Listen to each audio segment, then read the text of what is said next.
ఒక తండ్రి చివరి లేఖ ఏమని రాస్తుందంటే, అలసిపోయాను, నీరసపడిపోయాను, ముసలివాణ్ణి, దయచేసి నన్ను అర్థం చేసుకో.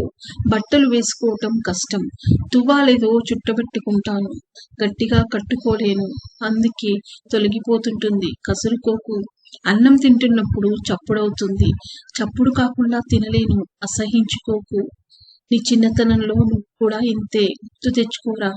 బట్టలు సరిగ్గా వేసుకునేవాడివి కాదు, అన్నం కూడా అంతే పెద్దగా శబ్దం చేస్తూ తినేవాడివి. ఒకే విషయాన్ని పదే పదే చెబుతూ ఉంటాను, విసుక్కోకు. స్నానం చేయటానికి ఓపిక ఉండదు, చేయలేదని తిట్టకు.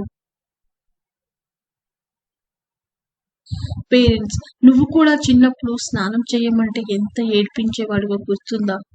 తినాలని లేనప్పుడు తినలేను, విసుక్కోకు. కీళ్ళ నొప్పులు, నడవలేను, పూతకర్ర నాతోనే ఉండాలి, లేనప్పుడు నీ చెయ్యి అందించి నడిపించు. నీకు నడక వచ్చే వరకు నేను అలాగే నిన్ను వేలు పట్టుకొని నడిపించాను. అందుకేనేమో ముసలివాళ్ళు పసివాళ్ళతో సమానం అంటారనుకుంటా. ఏదో ఒక రోజు నాకు బతకాలని లేదు, చనిపోవాలని ఉంది అంటాను. అప్పుడు కోపం తెచ్చుకోకు, అర్థం చేసుకో. ఈ వయసులో బతకాలని ఉండదు, కానీ బతకక తప్పదు. ముసలి కంపు కొడుతున్నానని అసహ్యంగా చూడకు, దగ్గరగా తీసుకుని కూర్చో. నీ చిన్నప్పుడు నువ్వు ఎలా ఉన్నా నేను అలాగే దగ్గర తీసుకునేవాణ్ణి. నువ్వు అలా తీసుకుంటే ధైర్యంగా, ఆనందంగా, హాయిగా నవ్వుతూ చనిపోతానురా అని ఒక తండ్రి కొడుకుతో ఇలా అన్నారంటండి.